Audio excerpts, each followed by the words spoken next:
Yan o, may makulit.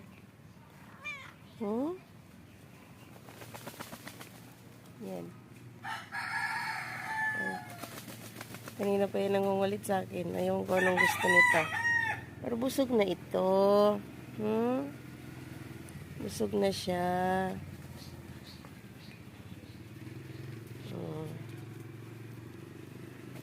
Ayoko siyang masyadong anuhin kasi baka mamaya makagat. Kita kabisado, darling. Hello. Hello.